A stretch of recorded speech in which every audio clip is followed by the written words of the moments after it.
There's another spot up the road that's probably been in more movies than John Wayne himself, or at least its props have. The Blanco Buggy Barn Museum. This place has over 100 buggies, many of which have been carted all over the country to star in films and TV shows like There Will Be Blood.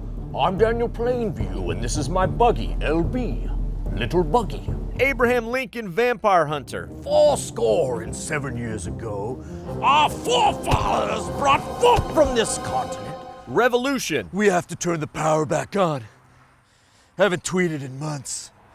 And Dr. Quinn Medicine Woman. I'm not a woman, I'm a doctor. Quinn Medicine Woman. This is basically like walking through a studio props department, and our tour guide, Mr. Jack Rogers, has put a lot of blood and sweat into this collection.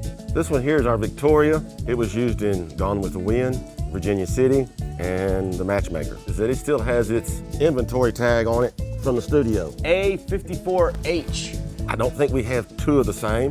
Each one has something unique about it, whether it's the springs, whether it swings side to side. Our hotel bus belonged to Jack Palance. The Jack Palance, Mr. One-Handed Push-Up Jack Palance? That's him. And our Hansom cab over here was built in 1896. So the driver sits back above. Yep, he never gets down. Front door's open, client gets in, sits down, hands the money up through the roof to him, and off they go. The fancier buggies and stuff, they all would have been probably up north in the later 1800s. They might have made the San Antonio, but then only rich people would have had them. Rich folks who could afford the latest in buggy technology. Things like headlights, rubber tires, double turning wheels. We still don't have that in our modern cars. This one here is a completely restored Hearst. Whoa.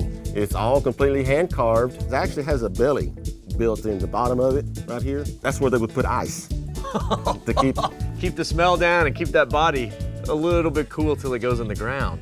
When I was restoring it, I always felt a little bit creepy inside it. It has a ghost, and this is a picture right here that shows the ghost that's in it. Dun, dun, dun. Can y'all see anything in the viewfinder when you put it at the hearse over here? Because if you do, I'm leaving. I gotta be honest, I have never been interested in buggies, but that's what I love about great museums. They can take something that you might think is boring, and in just a few minutes, they'll have you riding the buggy train of excitement. Yeehaw! To see the full episode or to get info about how to visit this spot, trip on over to thedaytripper.com.